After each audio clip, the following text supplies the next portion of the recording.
বন্যার পানিতে তলিয়ে গেছে দিল্লি। মানুষকে এক্সকাভেটর দিয়ে পার হতে হচ্ছে পানিতে ডোবা রাস্তা।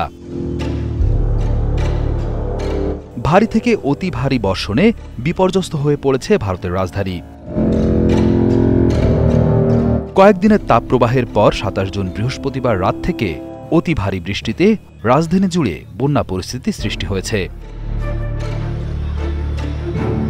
এতে দিল্লির যোগাযোগ ব্যবস্থা কার্যত অচল হয়ে পড়েছে। চরম দুর্ভোগের শিকার দিল্লিবাসী। আমার নিয়মিত যাতায়াতের জন্য সাধারণত ৪৫ মিনিট সময় লাগে, কিন্তু আজ ইতোমধ্যে ১ ঘন্টা ৪৫ মিনিট হয়ে গেছে, কারণ রাস্তায় প্রচুর যানজট। বেশ কয়েকটি এলাকায় তীব্র জলাবদ্ধতা রয়েছে এবং বেশ কিছু গাড়ি, বাস, মোটরবাইক, অটোরিকশা ভেঙে গেছে।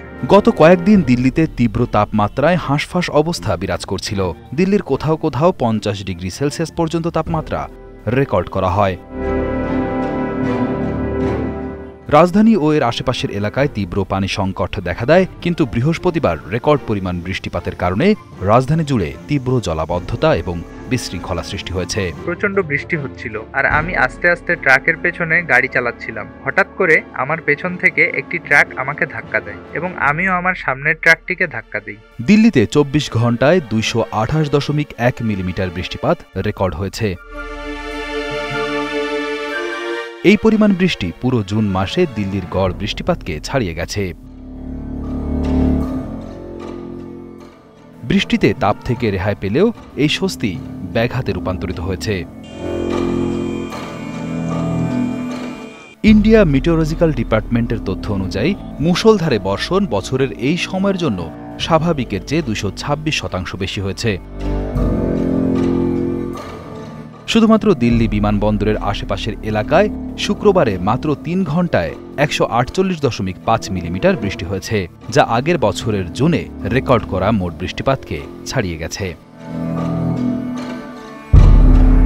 দিল্লির প্রধান আবহাওয়া কেন্দ্র সাফদারজং অবজারভেটরিতে আজ শুক্রবার সকাল ৮:৩০টায় শেষ হওয়া ২৪ ঘন্টার মধ্যে ২২৮.১ মিলিমিটার বৃষ্টিপাত রেকর্ড করেছে। এই পরিমাণ বৃষ্টি জুনের গড় ৭৪.১ মিলিমিটার বৃষ্টিপাতের ৩ গুণেরও বেশি।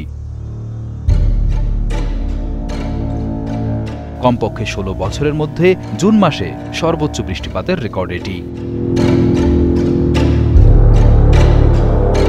প্রবল বর্ষণে বৃহস্পতিবার রাত থেকেই দিল্লির বিমানবন্দর থেকে বিমান ওঠানামায় প্রভাব পড়ে। বেশ কিছু ফ্লাইট বাতিল হয়েছে। এর মধ্যে শুক্রবার সকালে ভারী বৃষ্টিতে দিল্লি বিমানবন্দরের ১ নম্বর টার্মিনালের ছাদের একাংশ ভেঙে পড়ে। এতে নিহত হয়েছেন একজন।